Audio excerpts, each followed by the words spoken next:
there's something at its core that has to do with the core of ethical and moral behavior, about the sense of interconnectedness of all people and things. At its heart, we're talking about altruism in its purest sense. We're talking about love and caretaking for other people and for the environment. And we have the opportunity to study that. I can't imagine anything more important than that. Again, Alexander Shulgin, or Sasha Shulgin, as he's known to his many, many friends, a number growing all the time, certainly needs no introduction here in his home court in the Bay Area, but I'd like to give him a little one anyway. I remember some people have the expression, I think the common expression is, run it up the flagpole and see if anybody salutes. Is that the way it's said? And so I have often used Sasha as a sounding board for ideas because he's able to more or less find problems with just about any theory you can come up with, no matter how well thought out or intricate. The more intricate, the more problems, of course. So I say, run it past Sasha and see how many holes you can poke in it. And he's very good at that. He's really got an excellent analytical faculty, great sense of humor, and we've been really fortunate to have him participate recently in our Botanical Preservation Corps events. And of course, you all know about his publications, PCAL, and then the long-awaited TCAL, which we're all eagerly hoping to see. And PCAL, of course, has really had a profound effect on what William Burroughs was fond of calling the narcotics industry on all levels, I think, as he put it, from the bottom to the top, so to speak, meaning the narcotics industry writ large, including also the police complex. And so I asked Sasha for his talk, the title for his talk this time, and so he very coyly came up with a very specific and detailed title, phenethylamines and tryptamines. And so, once again, I'm as much in the dark as you are as to exactly just what we're about to hear. And so, I'll let him tell you. Alexander Shulgin.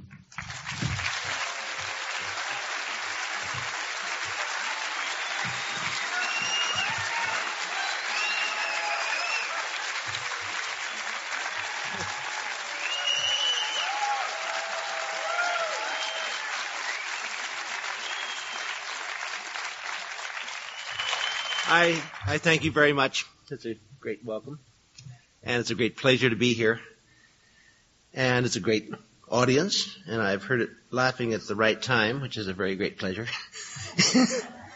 I was going to put together, I was just asked a moment ago if I had any slides, and I was toying with the idea of putting together a small set of 40, 50 slides. I have a knack of using a term which I happen to enjoy called dirty pictures. These are benzene rings with chains on them, and naphthol rings, and indole rings, and quinoline rings. And I like throwing them around because it's easier, in a sense, to use a symbol as a definition of a chemical or of a drug. And this transformation that's necessary to look at a white crystalline material and say, this is mescaline. Or look at a picture, what I call a dirty picture, a ring with some methoxy groups on it and a chain and a nitrogen hanging out there somewhere, and say, this is the dirty picture of mescaline. This is what mescaline would look like if you get rid of the other 10 to the 25th things and have only one thing left, and had a microscope that was big enough to see it. That would be the structure of it. And people say, well, you don't get technical, don't get into chemistry. I mean, tell me about mescaline. And my whole world has been, yes, telling about mescaline, but also telling about chemistry, and trying to bridge, in a sense, what a thing is, what it looks like, long needles, white, sharp edges, certain angles known with great accuracy, and certain action in the body if it's absorbed and dissolved and goes into the correct areas. And yet a dirty picture that lets the chemist know what is attached to what at the atom level, the 5 balls in the bottom of the basket level that was talked about yesterday, at that level, so that if you want to make something that is not quite mescaline, you know that you can, in a sense, pull that off and put that on, and you get a nice white crystal, different angles, different things, different solubilities, and very often different action in the body. So, in keeping with the marvelous example that was given by Carrie yesterday, Harry Mullis, I threw out these hypothetical 52 slides, and I think I will do as he did, come off the wall, and just sort of talk about phenethylamines and tryptamines. Yeah. Actually, I have one more advantage over him. He had to leave Georgia and come to Berkeley to find a life. I was born in Berkeley. I found a life there. All right, we've had a lot. I'm going to fly in the face of what's gone on yesterday and what will undoubtedly continue and conclude tomorrow, in which everyone talks about plants and plant teachers and plant entities and spirits and these magical things that they really are. And after all, the second half of the title of the whole meeting is botany, so I guess that's quite appropriate. And indeed, plants are often felt as being superior teachers. They're natural. And they grow everywhere. They're available. Sometimes they're scarce. But we've heard a few things that give me some pause about some of the virtues that are always attributed to them. They're natural, yes, but they are natural. And how do you modify a plant away from nature? Well, you have to go into chemistry to do that. So I heard, for example, a nice talk by Jace in which he talked about the composition of ayahuasca. And he said, I asked a number of these sort of things. At least it gives us a picture of what's in there and what does what. And I hear things like the DMT level in the various drinks of ayahuasca ranges from 12% to 0%. And the harmine level ranges from 30% to 50%. And sometimes there is a harmaline present and sometimes not.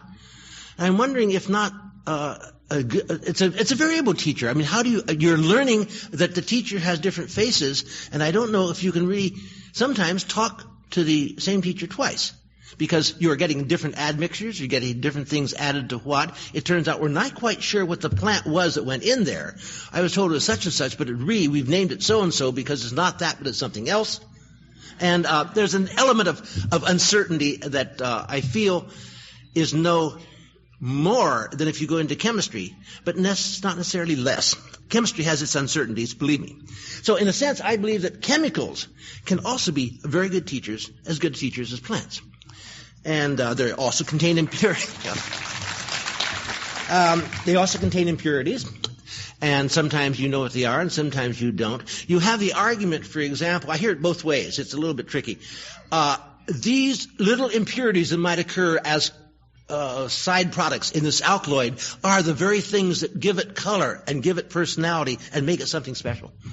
Then the next sentence will be, these little impurities are there in such small amounts that they can't contribute significantly to the effect of the plant. So in essence, if you want to say this is different from that because of impurities, you got it made. You want to say this is the same as that in spite of the impurities, you've got it made. Well, we have impurities in organic chemicals too, believe me. And you have the advantage of knowing what they are. You do have somewhat of an advantage in that you probably have a better consistency in making a material in the laboratory, although believe me, I have had experiences in which that is not so. I made a sample of 2CE many, many years ago. And this I'm getting ahead of the story, but I'm used to that. A sample of 2CE, which I got a beautiful white crystalline solid, and it's a remarkable chemical. I wrote a better part of a chapter on that. And then I said, about maybe 10 years ago, I would like to make another sample of that, and just to, consistency, at least I can get more of it and explore it further if that were my want.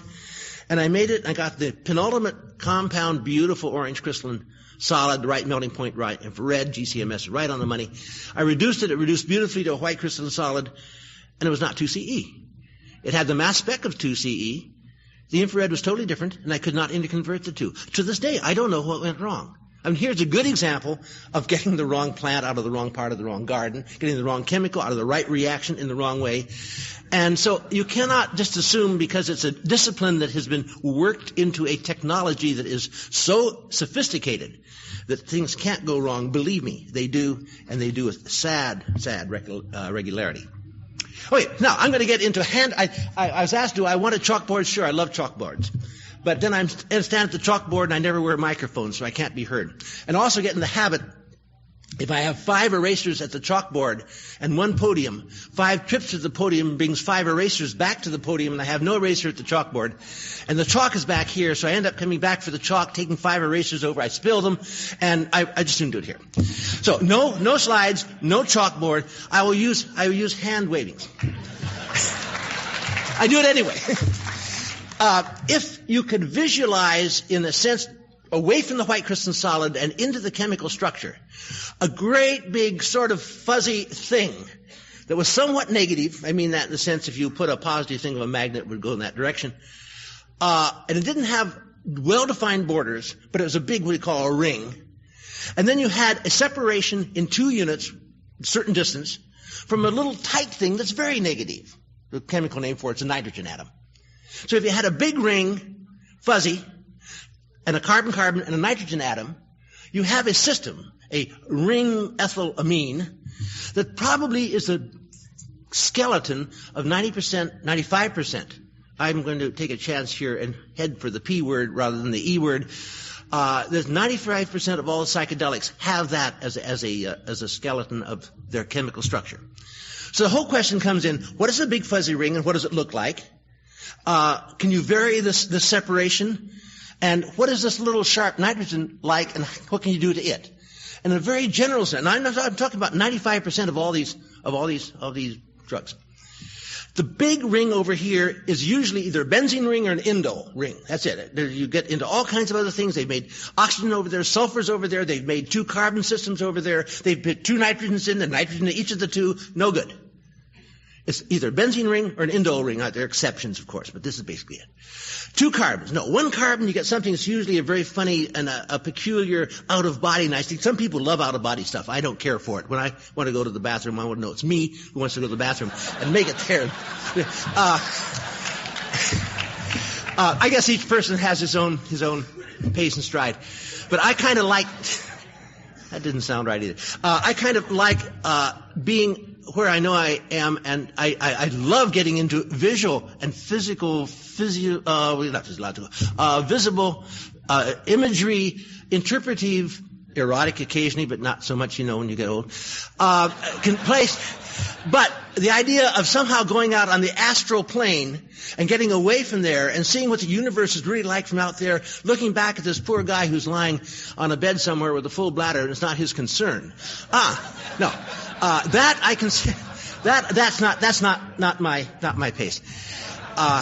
So I guess I'm kind of the old 19th century classic psychedelic chemist in that the idea of visual, tactile, auditory, all these things are extraordinary, and from these I always see the things as being the instructive, the informative, the rewarding aspects of it.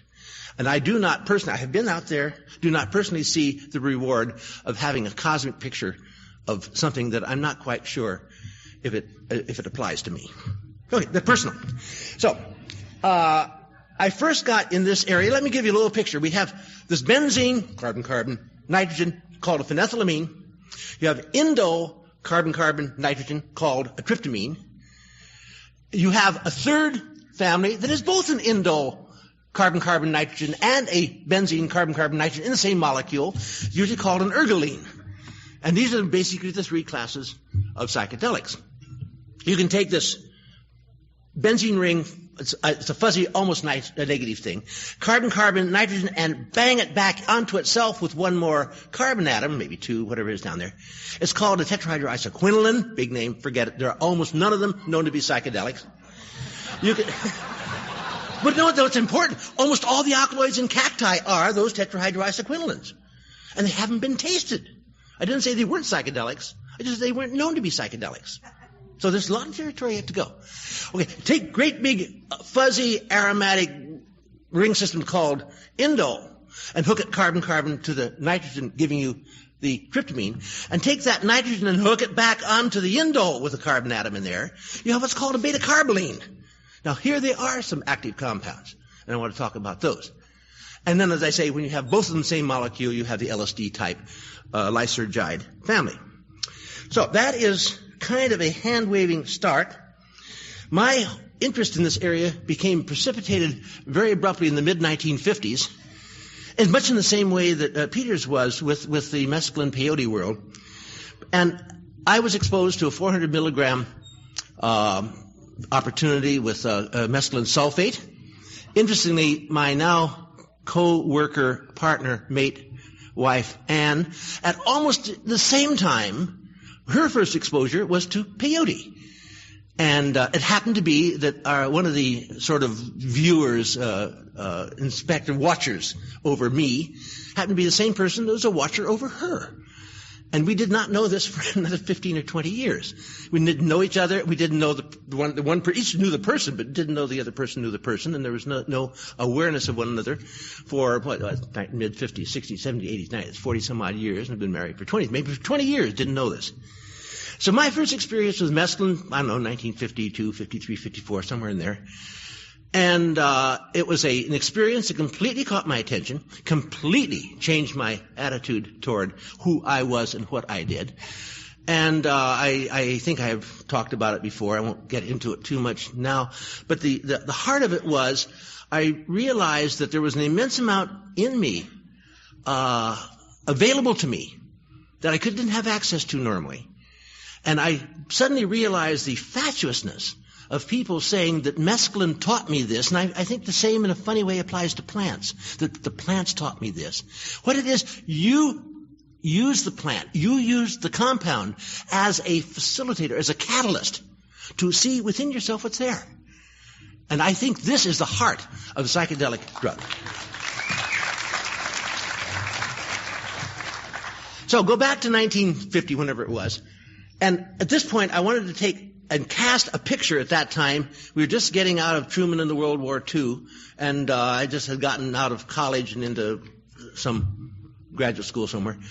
And I got exposed to this mescaline thing. What was known at that time in the area, God, it wasn't even called, I think, or they used the other words, it wasn't called even P words at that time. They had H words and other things back there. Hallucinogenics, they had psychotomimetics, they had delusional things, but no one, the term psychedelic was not created for another 10 years. What was known there? In the phenethylamines, there was mescaline. It had been worked out in Germany. The compound had been isolated and structure not determined. It had been isolated in the 1890s, Hefter, and it was first synthesized, I believe, by Spett about 1920 or so. It was a German origin. There was N,N-dimethylmescaline was known. I believe it's called trichoserine. Worked out by a Frenchman who had assayed it in the sense that he had tasted it up to 750 milligrams and got nothing out of it. And that was a known not active material. MDA was known. It was worked out by Gordon Alice, an American. It worked in UCLA as a pharmacologist at UCLA, who reported and had synthesized and converted it over to SmithKline and French. SmithKline and French, I guess, was the name of the company then, as a possible appetite thing or a stimulant thing, but it's something of central activity. And one report in Canada of TMA, trimethoxyamphetamine, which is mescaline, this thing, ding, ding, bong, that thing, with one more appendix hanging down over here. It's called a methyl group. So it's really a 3-carbon chain, but still the separation between this and this is 2 carbons. That's Canadian. In the area of the tryptamines, what was known, you had DMT, had been identified finally as a plant source, although it was synthetic much, much, much earlier. It was synthesized by Mansky in Canada again, in the 30s, I believe. But it was known as a plant component, and a person by the name of Steve Zara, with whom I've had a marvelous relationship for about 40 years, had synthesized the N-dihomoethyl, the propyls, the butyls, the amyls, the pyrrolidyls, the morpholyls, the piperidils, whatever it is, a host of these things with the big thing's small. Okay, the big thing's over. The small one, the nitrogen over here, has its things. I'm right-handed, and I'm doing this mirror image to you. The big thing I usually draw on this side of the blackboard, and the nitrogen over here, and his variations is on the nitrogen. And 5-methoxy-DMT, which has recently become quite well known for a number of reasons, not the least being the fact that the dry toad down in Sonora Desert, as opposed to the wet toad that is now in Australia, as elsewhere, has it in its gland secretions. Bufotenine is known, something which I am still collecting, a remarkable collection of reports that is extremely active or it's not active at all. And psilocybin, psilocin would be tryptamines, and they are the components that have been mentioned frequently in the mushroom area. Carbolines, harmine was known, harmaline is known, tetrahydroharmine was known, and a couple of synthetic things that were not explored, but other than the basic three those H compounds there, harmine, harmaline, and tetrahydroharmine, that was about the extent of knowledge of the chemistry of the beta-carboline. And in the ergot world, LSD was known, and about 10 synthetic variations of LSD. Again, here the nitrogen's up here. Amide with, instead of diethylamide LSD, lysergic acid, diethylamide, dimethyl, methyl ethyl, H2, again, morpholine, pyrrolidine, all kinds of things, all of them less active. So, and also at that time there was some recognition of the botanical origins of the oleuki that was mentioned in the Morning Glory seeds. And so this was again in the ergoline area. This is what was known. So this is where I started. And I said, gosh, if a little bit of mescaline can change my attitude toward myself and make me quite so dramatically aware of how beautiful things are and how clever I am and how intelligent I could be if I could only devote myself to something. So let's start making some new compounds. So I immediately went and got this Canadian argument of the TMA, the trimethoxyamphetamine, you have a benzene ring out here, this fuzzy ring, is a benzene ring, it's attached this way, it's a bing bing, it's a hexagon, and it has a methoxy there, methoxy there, methoxy there. That's a 3, 4, 5. Trimethoxy, benzene, carbon, carbon, NH2. What they reported in Canada was trimethoxy, benzene, carbon, carbon, carbon hanging down, the appendix, the methyl group, the thing that makes it an amphetamine-like chain, NH2. So I had remember one of my last points in my first mescaline experience was coming back to the home. My home, I lived in Berkeley at the time. Everyone lives at Berkeley about this time in life. And I had on the coffee table in front of the couch a fantastic rose. And I somehow went into that rose. I went into that rose with such completeness. I learned that it indeed was the embodiment of many levels of colors. I had never seen colors as I saw in that experience, and that rose was symbolic of it. I mean, purple's purple, sure. I saw purples up against other colors, and it got up against other colors. The purples became lavenders, became violets, became little changes that don't have names. And totally seduced by it. I must have looked in that flower for half an hour. About 3 or 4 or 5 weeks later, I actually duplicated the Canadian synthesis, made trimethoxyamphetamine, said, are all these things really that similar? I took that. I had a little nausea going in. That's very proper. And I took somewhat less of the material because I gathered from the Canadian reports it was somewhat more potent. And so I did get a very interesting experience. And amongst other things, my late wife then had another rose on that table. And in the course of it, I looked at that rose with extraordinary analytical indifference. I looked at it, and the colors were there. They weren't as dramatic as with mescaline. I took it in my hand, I looked at it, and I tore it apart to look inside. Totally shocking different attitude. So, whoops, what is this in me that can dismember a thing to see what makes it work as opposed to appreciate it as a working entity? And so I realized, hey, there's something else inside of me that maybe I'm not the perfect person I thought I was. There's something in there something to be learned from. Well, okay, now you got that. I published a note in Nature or Science or somewhere, Nature I guess it was, indicating, because we had about 3 or 4 more of my friends who explored this, and each of them had some aspect of aggression. One of them got it to a thing on the radio, was Slaughter on 5th Avenue or 10th Avenue or something, a very, very dramatic and a very piercing piece of music. And he got quite aggressive. We had a lot of talk to talk him down. With mescaline, this is almost unthinkable. Here, 1 carbon atom, it's a little appendix, this thing hanging down here. Not only changed the potency a little bit, but it changed the character of this thing quite dramatically. So, good attitude. If 1 carbon changes this way, it's put 2, 3, 4, 5, 6, 8. And I just went in the laboratory with a great gusto, and I synthesized a variety of appendages hanging down from this particular alpha carbon. And of course, alpha ethyl was the TMA. I made the propyl, the butyl, the amyl, the hexyl. I couldn't find the right nitrocene for the 7. I made the octyl. By the time I had the octyl made, I had actually explored the 4 carbon thing. The methyl group hanging down had no activity. None at all. I got up to about 500 milligrams. Nothing. Didn't want to go any higher. Just didn't feel right. So all of a sudden, I got the lesson that, 3 is better than 2, 1 is better than none. 3, if it's not better than 2, I had this whole host of beautiful compounds, gorgeous white crystals. None of them I assumed will be active. Okay, so it didn't work. So what do you do now? Well, the next move I said, the Teutonic mindset, here's this big fuzzy ring over here. I have a 3, 4, 5. How many ways can you put 3 different methoxy groups onto this fuzzy ring? Well, you can go 3, 4, 5, 2, 3, 4, 2, 3, 5, 2, 3, 6, 2, 4, 6, 3, 4, 5. 6 different ways. Make all 6 of them. Well, it's easy on a blackboard. You take an eraser and erase off methoxy here and write a methoxy on down there. In the laboratory, it takes a bit more time. Especially if those who are chemically inclined, think about 2, 3, 5 for a moment. It's a virtually unknown ring orientation. It is now known. I figured a way of making it, and I got into this thing. So I synthesized all these other 5 positional isomers. And I said, well, how do you determine which is best? Well, at that time, they're getting very red hot about Siamese fighting fish, what's called beta splendens or something like that, where fighting fish would sort of put their tail up or float to the bottom of the tank, or do something weird with psychedelics. And spiders, they love spiders spinning webs that were funny. And this funny web was evidence of a psychedelic action of the compound, so people had these big spider cages with spiders doing. And this is the beginning of my first disillusionment in trying to find an animal model for something that is exquisitely a human type of action. So I played there. I did some other work later on. I occasionally, I'm sad to say, would kill a dog. And I often would kill mice. The dog was a cardiac dog, and I didn't know him well. But I got to know the mice, and I hated running LD50s because 50 of the animals survive, but 50 are dead. And what do you do with a dead mouse? I mean, haven't learned anything. All you know is that this much compound killed a mouse.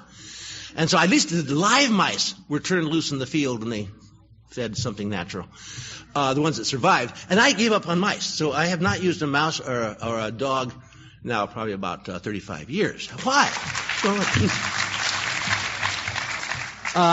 The human was a test animal, and I was a test animal, and I tried them on myself, and I would get answers, and sometimes my friends would confirm them, and sometimes they wouldn't. That's fine.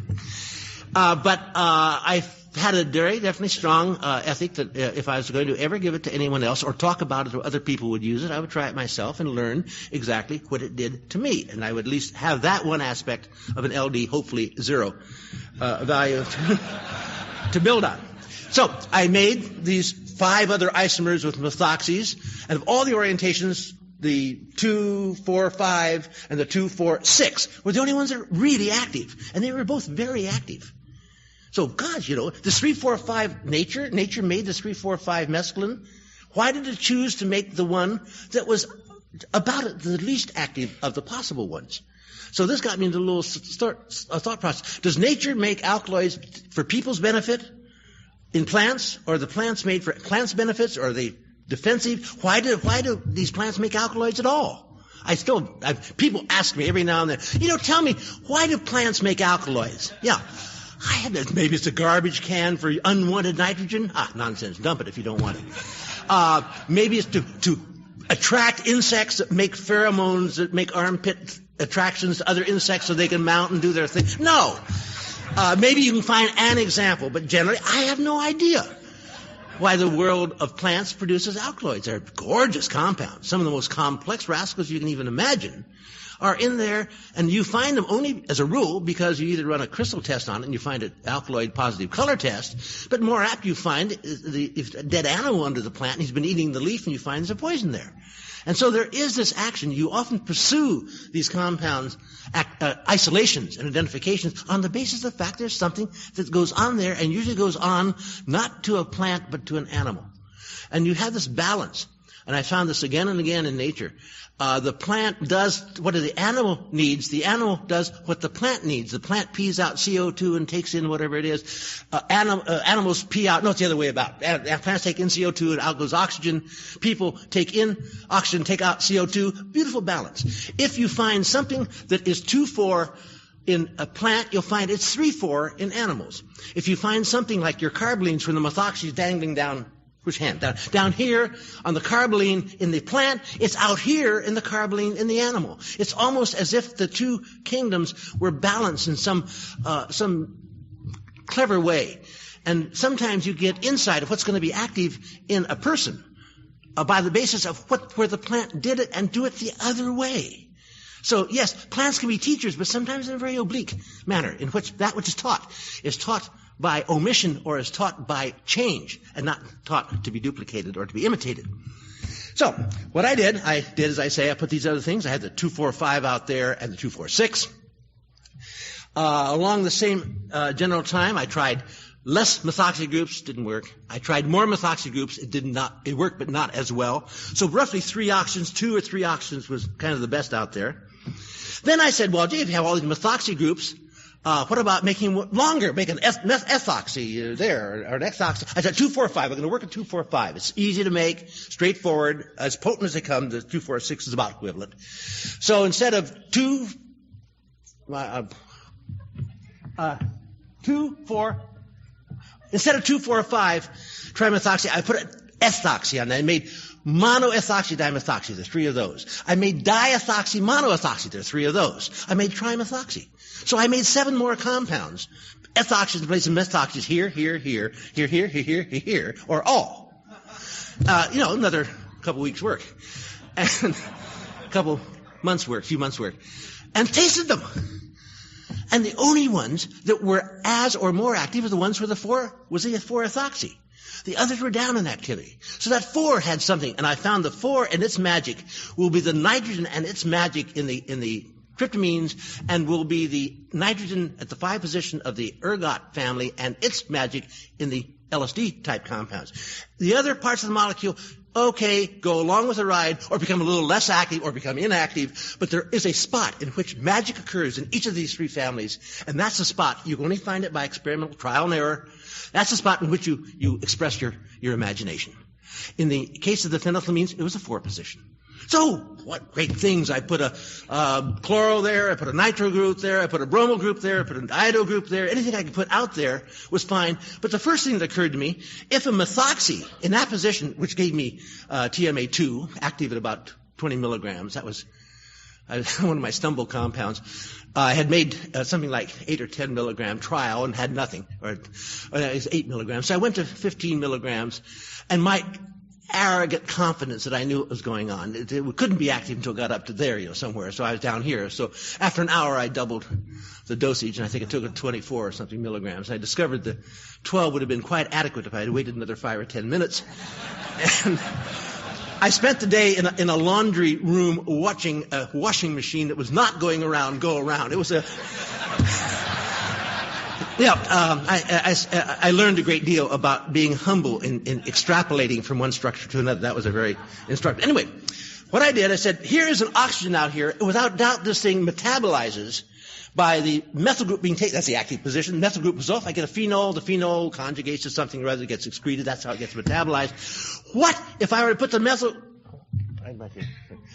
What if I were to put the methyl... I'm sorry, I've not drawn a blackboard from behind the blackboard before. This is interesting. Here, I'm standing behind the blackboard, and here's the ring, and here's the chain, and here's the nitrogen. Okay. What if I were to take the oxygen out, nice, wipe it out with an eraser, and put the methyl group right on the ring? Interesting. If the compound gets into whatever the receptor sites. At that time I still had some sort of a naive belief that there's something to do with receptor sites in the action of these drugs. I have gotten rid of that finally. If this thing could get into that type receptor site, and this point of metabolism was very necessary, and this thing couldn't be metabolized, that son of a gun would be a very potent compound because it couldn't get rid of it. On the other hand, if it get in the receptor site and block the receptor site and it was not an active compound, then it would block whatever in the body makes you skitsy, getting in the receptor site, and be the perfect prophylactic. So either it's going to be a very potent compound, or it's going to be a very good defense against the body's natural tendency to go wonko with too much of this chemical, whatever it is. We'll identify the chemical by identifying the receptor site, by modifying this thing that goes into the receptor site in a way that it either is accepted or it's metabolized and gets out of there. You couldn't lose. Beautiful thing. I like this kind of experiments. So this was, instead of 2,5-dimethoxy 4-methoxy, it was 2,5-dimethoxy 4-methyl. And since it took the oxygen out and put the methyl on, I called it DOM just to give it set of initials, and it turned out to be an active compound, quite active. In fact, it was on the top of my list for potencies for a couple, 3 years. And that was one of my transition compounds, in that it was about this time I had left Dow Chemical Company with mutually agreeable separation. That in itself was a story. I worked for them for 10 years. I worked for them for 5 years. I was employed by them for 10 years. That's a better way of putting it. The first 5 years, I truly worked for them, and I invented an insecticide that was one of the first biodegradable ones. They were happy on that. And I was working something else. And their feeling was, since you can invent an insecticide by theory, and I invented because they had something that was close to physostigmine, that's another story entirely. If that is indeed what you can do, why don't you use that same inventive thing and create something that you're interested in? I said, fine. So that was 5 years free laboratory space for working on psychedelic drugs. And I got about a dozen patents out of it, and Dow still has a dozen patents on psychedelics with no knowledge of what to do with them. But I got $1 for each of them, and that was the standard of the industry at the time. So at that point, I had left Dow and I'd gone into med school over in San Francisco. And this is about the time people were wandering up and down the hate thing, holding hands and having summers of love. And I was walking down the hate street memorizing the circles of Willets while people coming toward me were stoned on something called STP. And I had no idea what it was. And it turned out STP, which was initially the serenity, tranquility, and placidity. And placidity being an unpronounceable and undefinable thing, it became serenity, tranquility, and peace. Then it became stop the police. And then from the police point of view, it became too stupid to puke. And in any event, it was called STP. The first thing, this was my DOM compound. I didn't know it because it was somehow introduced on the street. And my level of, I call it active compound, 4, 5, 6 milligrams is quite adequate. It lasts for about 18, 24 hours. But at that time, it was being put out on 20 milligram tablets. But its effects don't come on for an hour. And people would take the tablet and say, there's nothing there, and take a second tablet. So people were coming into the Haight-Ashbury Clinic with 40 milligrams on board on something that 5 milligrams is quite adequate, and there were some very, very difficult times. And I was innocently doing what you do up in the Parnassus Avenue there, and I was unaware until about 6 months later that the materials STP was the DOM compound that I had had. And that I had big supply of Dow, but that was intact. I don't know where it came from. But there it was. Anyway, so this was the direction that went. An interesting happened about that time. I was thinking about, back to my old appendix 1-carbon, 2-carbon thing. I said, since this compound was totally different type of activity, long-lived and different style, maybe it has other actions. So I put an ethyl group on it. And I go to 1030? Yeah, okay. So I put an ethyl group on that, and I said, this is probably not going to be a psychedelic, but it may be centrally active. And I've tried it. I was working quite closely with Claudio Naranjo, who was down in Chile at that time, and he put it into about a dozen of his rather agitated and depressed patients, and all of them undepressed. And so we had what could very well be an antidepressant here, before really antidepressants were much in popularity. And Bristol, I happened to be talking to Bristol. I gave a talk at a Gordon Research Conference, and the head of research of Bristol was the secretary there, and I gave this talk. He said, why don't you give some to Mr. Bristol? We'll try it out. We'll see on our animals what it does. And so I gave him a supply of this. I had called it Ariadne just because I was in that kind of a mood. And gave him a sample to Bristol. And they finally found an animal test in which it showed an action that they could define as being antidepressant. I think it caused monkeys to run mazes more readily or something. And then they also kept finding, they wanted to prove it was not hallucinogenic. And they found that, I think it was either DOM or mescaline, made a cat's tail go up like this and get all fuzzy. They called it a Halloween cat's tail. And this compound did not make the cat's tail go up and go fuzzy. So they used that to the FDA as evidence that it was not a hallucinogen, which I think...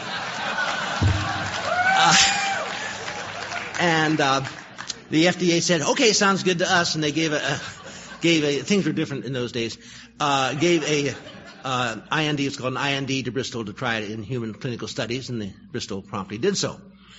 But that was a little aside. That was an interesting thing, but Bristol, I was not interested in antidepressants. I was interested in things that would serve as exposures of the human mind to itself. And so I continued with my own work. As I mentioned, I put where the methyl was, chlorines, bromines, iodines. Then I got the idea, let's go back to all these were with this little methyl group hanging down. Got rid of the methyl group, go back to the phenethylamines themselves, and I went through a lot of these things. I tried that 2-carbon system, and the one that really has now has achieved a fair amount of notoriety is putting the bromo group in that 4 position with a 2-carbon chain. It's a thing called 2CB, and it got quite popular in Europe and then in this country, and it became illegal, which is a pattern that I have seen occur before. Anyway, another one in the same area was exploring with methyl groups on the nitrogen. This is out of this part of the nitrogen. The dimethyl I mentioned very early, tricloserine, was not active. I put methyl groups on a host of other psychedelics. All cases, the activity dropped away and the compounds became quite different and quite uninteresting. The one exception was that one of the compound that was known at that time that I first got into this area, in the 50s, was MDA, and putting a methyl group on there produced a compound called MDMA, and it was quite different, but it was not a disappointment. And that, of course, is another story of another time. Okay, the phenethylamines are still alive and going. There are lots of things that can be done. That 4 position is still a magic place. I've put one thing it's a marvelous thing. I'd love to have time to do it, but I'm into tryptamines and other things now, but I'll get back to it someday, is using the Teflon argument. If you, for example, you say, well, I'll put something that's very polar out there, a nitro group or maybe an alcohol or an acid or something. And if it gets into this so-called receptor site and where that thing dangles, it's attracted to something that wants a polar thing, it'll go this way. If you put in a very negative lipophilic fat-loving thing like an alkyl CHO, it'll be repelled to go that way and go down that way. If you put something like Teflon in there, Teflon is neither likes water nor does it like fat. It doesn't like anything. So suddenly you're putting something into that receptor site that never not going to go up or go down. It's just going to get in the way of something and not be attracted at all. So I put a trifluoromethyl group out there. Trifluoromethyl is a 1-carbon Teflon. And the damn thing is not only is it interesting, it's the most potent phenethylamine yet made. The thing is active at not much over 1 milligram, and the amphetamine is active at less than 1 milligram. Fantastic. So what about putting a pentafluoroethyl, put out a heptafluoropropyl? Let's put out bigger and bigger Teflons out there. What's going to happen? I don't know. This is exactly what I love about chemistry. I have no idea. Every time you turn around, you get a question that suddenly, if you're honest with yourself, I have no idea what's going to happen. It could be extremely potent. It could be extremely selective. It could be extremely damaging. It could be extraordinarily effective as a tool in this way, or it could fry a neuron. You don't know. And you won't know until you make the compound, a little bit salty, but it crunches between the teeth, but it's okay. Try it, see how it feels, record what goes on, settle back for a couple, 3 days, and gather your notes. And see, is it worth going on? Is it a lead that's worthwhile? Does it make sense? Can you use the information any way in the human study of the human mind? Can you use the information in any way in designing other tools that might be effective in the human mind? Okay, I'm going to go back to the second of these. This is the ring out here that's an indole carbon nitrogen tryptamine. Tryptamines, as I mentioned, Sarah had made a host of these things, all alkyl groups. It turns out on the aromatic ring, nothing, a 4 oxygen, a 5 oxygen, and that's it. There's no variety out there at all. You can have a 5-methoxy, this is the 5-methoxy DMT world, 5-hydroxy, the bufotenine world, 4-hydroxy, the psilocybin psilocin world, no hydroxy, no oxygen. This is just the plain tryptamine world. On the chain, a little bit of play can be had. Again, a 1-carbon dingler or a no-carbon dingler, 2-carbon or a 2-carbon with 1 hanging. But the nitrogen is the area where all the versatility, the flexibility, the excitement can occur. So I said, why not? Let's make a whole bunch of these with different things out in the nitrogen, which I did. And you get into things, one of the most remarkable things, again, tryptamine, Sarah made the diethyl, dipropyl, dibutyl, diamyl, the pyrrolidil, the piperidil, and the morpholil. Don't take notes, there'll be no quiz on this. The morpholil, okay. So I said, what about making some other kinds of groups out there? So I made a diisopropyl group. And there's a isopropyl? No. Yeah, that's right. Diisopropyl. So now you have NN diisopropyl tryptamine, or NN, or just DIPT. And this was a most unusual compound. It had an action that I have not seen anywhere else and not found in any other compound. And that is, I have had 40 milligrams. I'm not getting any effect, 10, 20 usual scaling up, 40 milligrams, and I was pounding through the house getting a cup of coffee. And Hoosie's Young People's Guide to the Symphony was on the radio. It was horrible. It was absolutely horrible. I mean, and musically it's good, not the way it was being performed. So, who let the amateurs at San Jose or wherever it was record this and play it on a major radio music station? I listened through it. Everything was out of tune. The timpani even was out of tune. The fiddles were out of tune. They even played these large musical string chords. They were out of tune. And it turned out that the ear, somewhere in there, was taking in the information. It was getting to the back of the head, going whatever association goes on there, out to wherever the sides are interpreted. And somewhere along that line, things are getting screwed up. This ear was the same with that ear. So it probably wasn't an ear damage. And the music was going in, but it was not like you're putting your finger on the side of a record and slowing everything down. It was that you were distorting the harmonic integrity of what you're hearing. Wow. Subsequently, an auditory, so no visuals. No interpretive things, no colors, strictly auditory screw up. And so on this basis, it has been now tried by a person unnamed with two people, both with perfect pitch. One was with a striking instrument, I think it was a harpsichord. The other was with a sine wave generator, which takes all weird harmonics out of the picture. And the person would take, on separate occasions, each of these two people, and before, check this note, check that note, E above middle C, B flat, notes, and what the note really was and what the note was said to be was a measure of the accuracy of the thing. Beautiful bass line, tick, tick, tick, tick, tick. Then about 30 minutes into the thing, the error grew very badly this way, and then it began closing off again, and pretty soon became no error again. So for the first time, you had a quasi-objective measure of the time course and the qualitative nature course of a psychedelic. Not a psychedelic. What is it? It's an auditory distortant. But a beautiful thing, almost objective, because obviously the person had no idea what the note really was. He said what the note sounded like to him, and he said so. Both people had the same distortion, same time course at 40 milligrams. Subsequently, one was at 40 milligrams, one was 100 milligrams. No visual. So I have taken that as a lead. I make the isopropyl, make the ethyl isopropyl, make the propyl isopropyl, make the propyl. I got a lot of interesting new chemistry coming out of it. All things close, things that had the same shrubbery mass.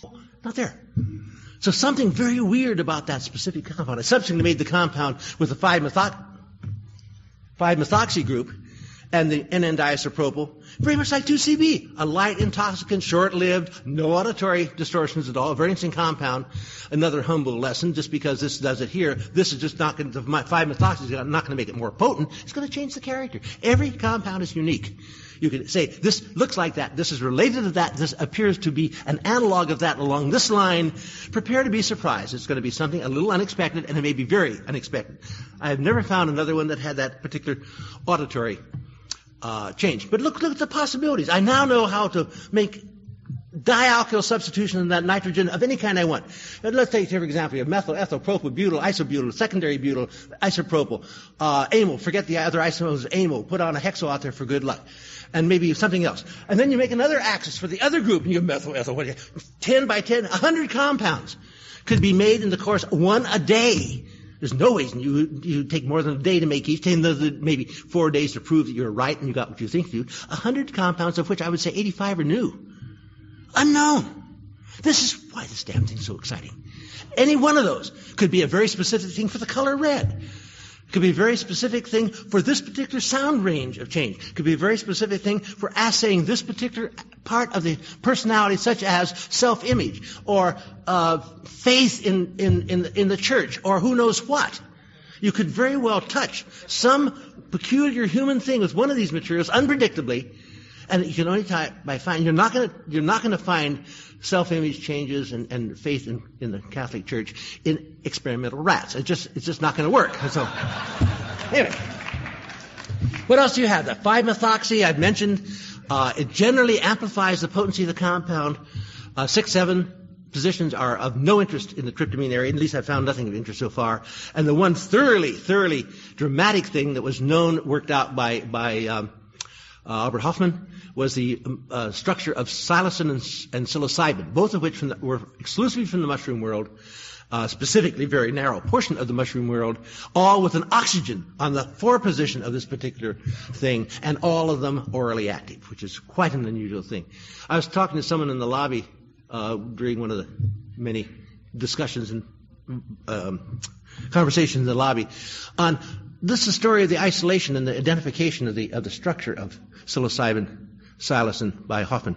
It's a good example of it's a direct outgrowth of a person who sent me a piece of peculiar plant and asked me that question, which I despise, but I am always gracious to say I don't think I can. What's in it? Here's an interesting plant. What's in it? I taught a course over in Berkeley for about 15 or 20 years called forensic toxicology.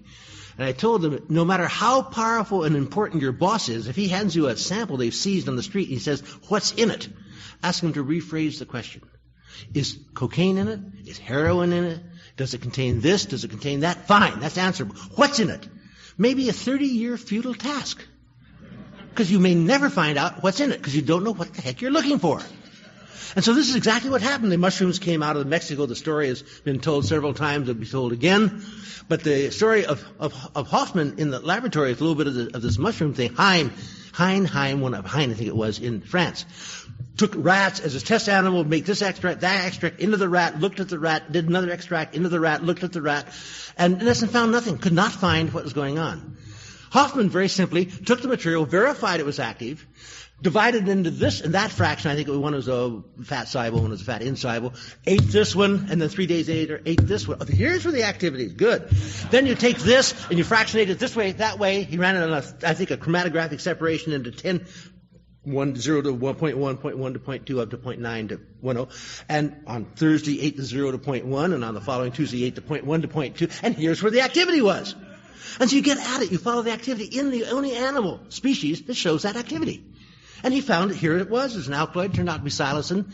He spent about a week and a half in the lab to synthesize it. Fine. He spent a long time and got the phosphate ester, which is psilocybin. And the compound was identified, and it turns out to be the right compound. But you have to know what you're looking for. You have to be able to follow some way of shining light on what you are separating and where the interesting component of that separation is. And in the case of things that's only active in man, only man can be your test animal. So that was a little story on psilocybin. Where am I? Psilocybin. This mountain's on. Why am I using notes? I can't follow notes. One interesting thing that came up in the in tryptamines, I'm still in the tryptamine for some reason, yeah. And tryptamines, and I mentioned 5-methoxy-DMT. This is a material that recently got into quite a bit of popularity, notoriety, what have you, as being the Bufo alvarius, actually called Sonora toad, I guess, or the Colorado River toad. And this is the one that got into Australia. Australia, as I think I have said in previous talks somewhere, has a knack of bringing in a new problem every 10 years to solve an old problem. And in 10 years, a new problem has become a new problem. And the solution has become a new problem, and you bring in something else. I think they did this with rabbits or with dogs or something or other. And then they brought in sugar cane. The cane had beetles. They brought in toads to eat the beetles. And the trouble is they got toads that are down here and the beetles up here, and the toads couldn't get the beetles, but there's no natural enemy for the toads, so they began reproducing throughout northeast Australia. And they are now everywhere in northeastern Australia, and they're now working on a virus of some kind in South America that is specific against this toad. I said this too. I was in Sydney about 3 or 4 months ago, and I was in a toad exhibit, a frog exhibit, right, the Natural History Museum. And this little old lady, I love saying things spontaneously alongside little old ladies because they never know. A lot of people don't know if I'm kidding or not. And you get away with murder when you seriously. Did you realize that? God, they believe whatever you say. It's murder. Anyway, I was looking at this thing, and they were talking about this. That was the Bufo marinus. They brought the wrong toad in. Bufo marinus had a marvelous documentary. I'm off the wall. I'll come back in a moment. I had a marvelous documentary shown on American TV on this particular toad and how it became such a mess in Australia. And they had pictures, people saying you get extra points if you drive your car and get them from in front and get them head on because they explode by the captured air, and you get points if you get loud noises. You don't get points. Hey, it's human animal is sometimes a strange thing. Anyway, what this woman is looking at, this toad thing, they talk about the toads that come in, they can't get the sugar cane beetles, but the toads are getting out of control. And they had a note down there saying that this virus is being developed that is specific against the toad. I said, I wonder if that's the same virus. I said, just loud enough for here to hear. That they are wondering if it might cause some form of aplastic anemia in wallabies in 10 years. She gave me this look. She walked away. And that's a great compliment, I guess. Anyway, the toad, the other toad, the dry toad, the Sonora toad, the alvarius toad, has a secretion, has 5-methoxy-DMT. Indeed, you take the toad and you massage the parotid gland against a piece of glass and it squirts out and it dries up and you put it down like a little ball of rubber cement and put it into a little pipe and smoke it. And about 20 milligrams per little rubber ball of cement of 5-methoxy-DMT is quite an effective charge. It's very quickly there. Some people love it. Some people despise it. Very few people dislike it enough not to try it a second time, which speaks well for a psychedelic. Anyway, this is an example of an unexpected treasure of the tryptamine area from animal sources. And so sometimes I think animals may be good teachers too. Okay, carbolines. I'm getting near the end. I still have 18 minutes.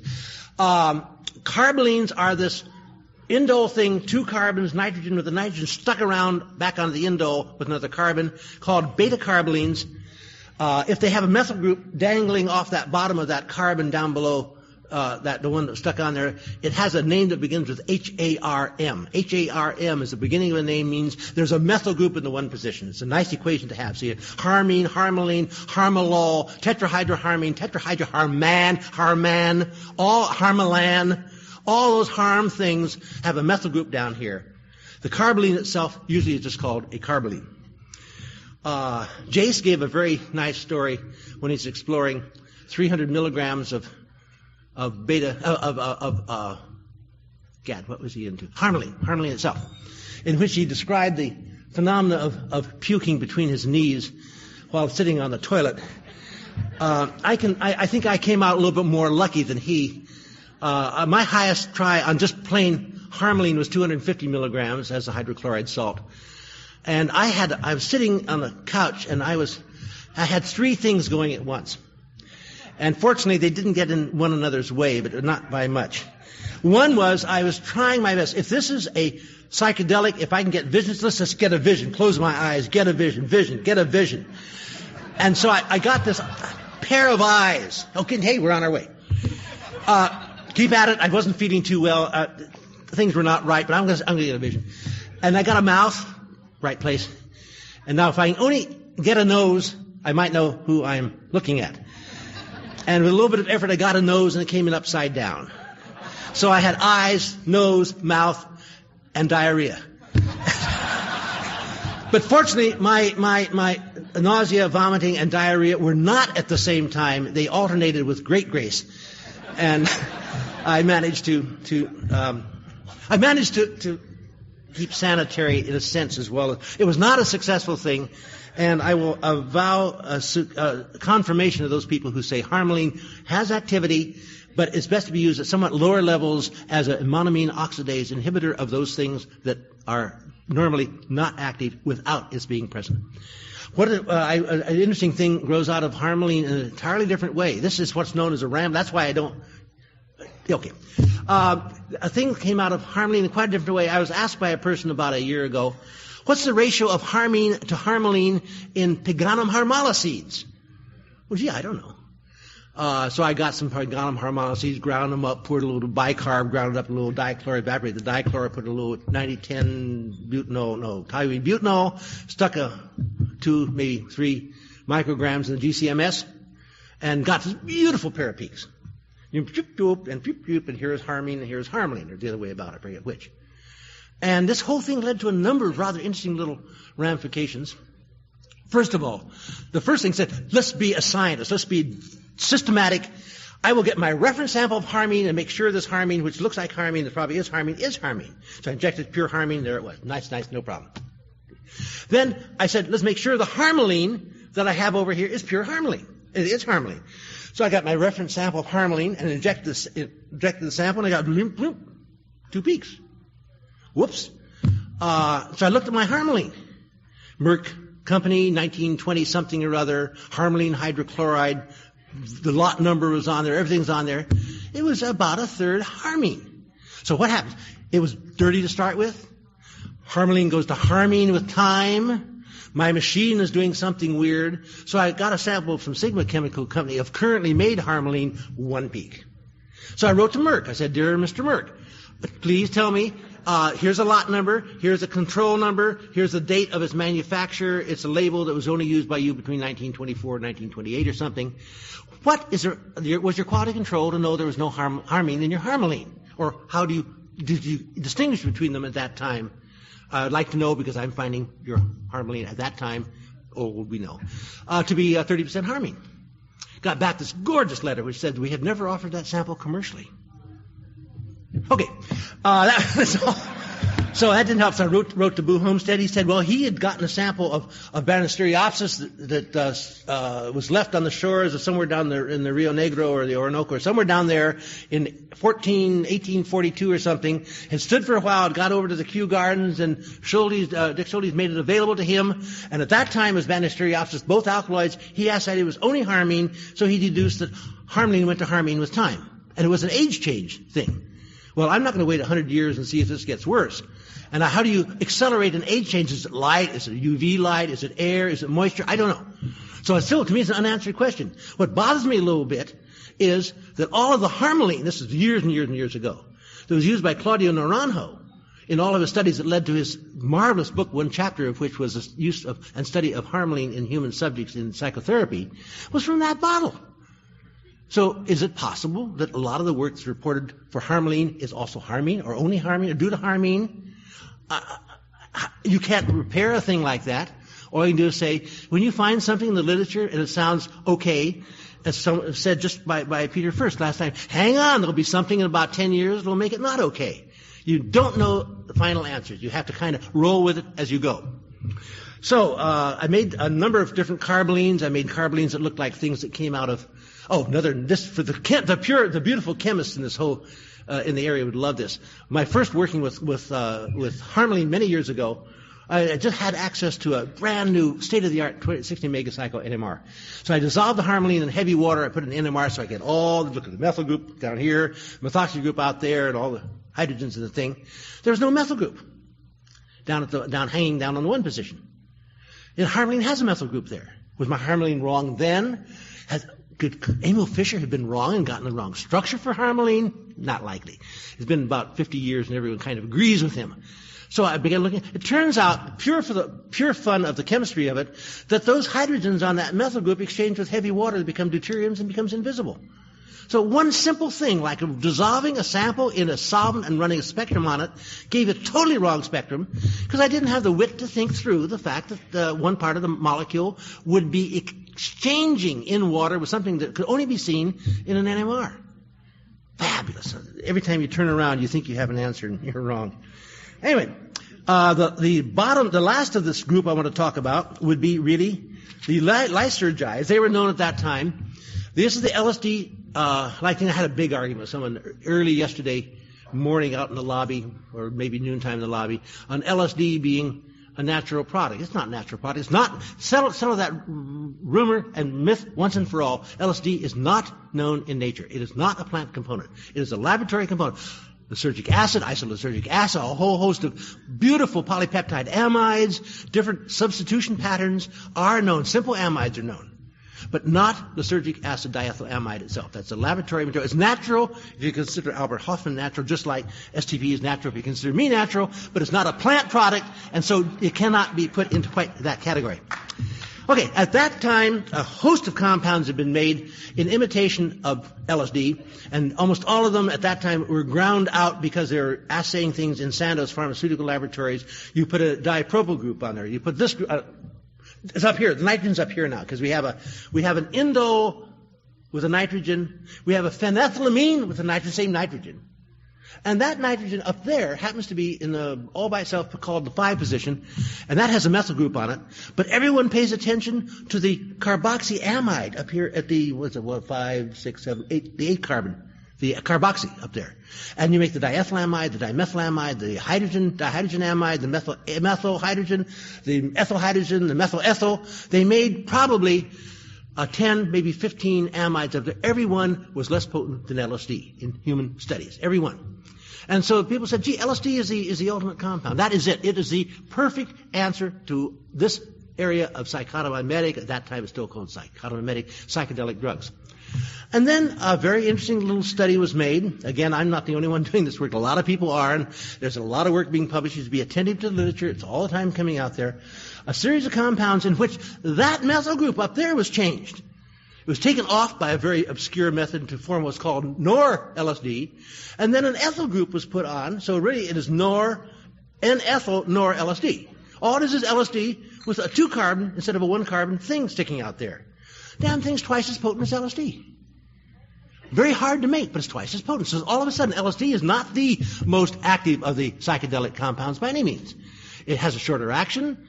It doesn't have quite the magic, colorful sparkle of LSD, but it's a very thorough psychedelic. So methyl, allyl, butyl, benzyl, once you find a spot where changes occur and they're not all negative, you start peppering all kinds of things in there.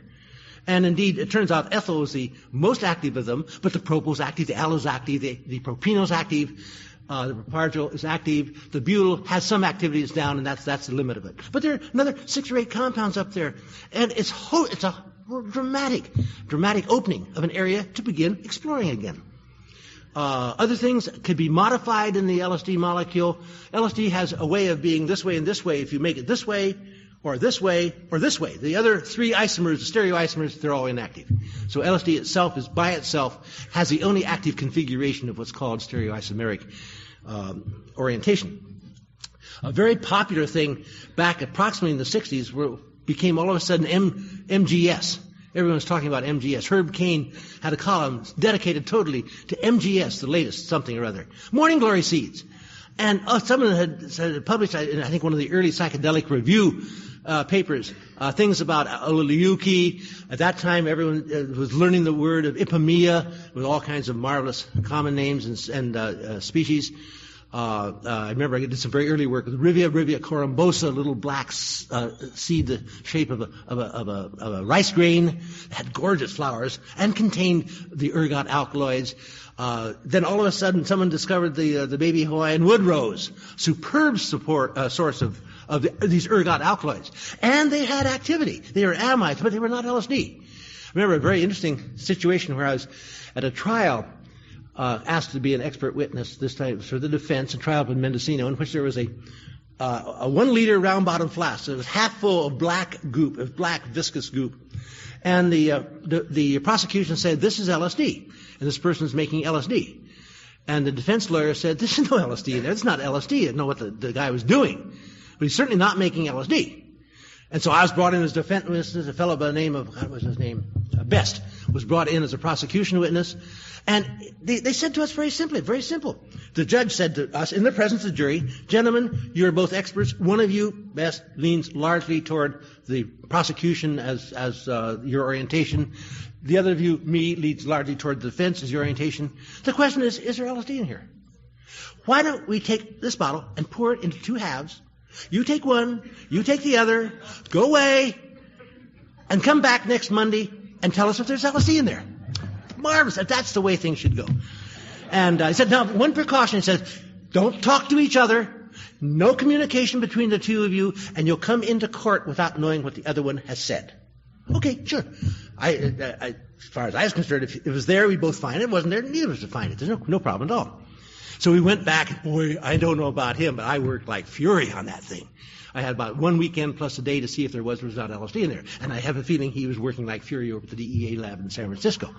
We went back up there. We met in the parking lot. Didn't say a word. We went back in. We brought our little bottles back with us. And the judge, I think I waited in the hall. He went and gave his report. And he came out in the hall, looked at me. No way did I get one hint of communication from that look he gave to me. No way at all. He was playing it very straight. I went in and gave my thing. Neither of us found LSD. The judge threw the whole thing out. The humorous part was, the thing was loaded with lysergic acid. Interesting. But they never asked that question.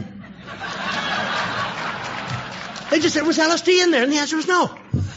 It happened to be lysergic acid. It's also Schedule 1 drug, or Schedule 3, or something or other. They never asked the question. And there's enough peptides in there. There was this hydrolyzed morning glory seed. There's no question about it. Later on, Jimmy and I had a beer down at the place. There's a beer house down Hoplands Woods, a town down the road from Mendocino. And we were discussing what we had found, how we had done it. And we were trying to determine which morning glory seeds had been used. We both have found this. We found the evidence. And we're discussing the whole thing. We're very grateful the question was asked the way it was. We were good friends before. He's now dead, but we were good friends for many years after that. But yes, morning glory seeds not only contain ergots of very interesting sorts, but they can be converted to lysergic acid, which in turn can be converted to LSD. And anyone who has a catalog from what's it called, that place up in Washington, Lumpanics, can do about 16 recipes that tells you how to do it. I wouldn't trust them very much, but at least you can get the recipes. So that is kind of a hand-waving romp through the non-slide, non-blackboard area of phenethylamines and tryptamines. All I can say in sort of winding up is it's been a fascinating 40 years, and I sure hope I get another 40 years. Thank you.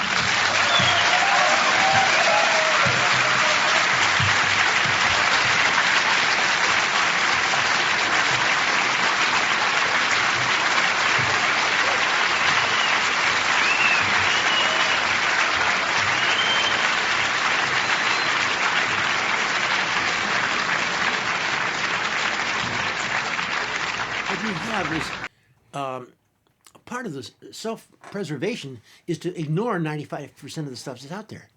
You have a person who's observing everything and remembers everything. He can't cross the street because he's fascinated by the green lights, by the cars, by the gravel, by the flies that are over there on the thing, by the fact that the car has a little blinker going. And if he pays attention to everything he saw, he'd be at life's risk to go across a crosswalk, crossing a street. So he learned to turn that off, turn that. Watch for the green light, watch where the first foot goes down there, glance right and left, there's no car coming, and you get across the street safely. You have to ignore 99% of what's around you to be safe, to achieve what you want to achieve. What these things catalyze, letting you get access to those things you've been ignoring or have been denying.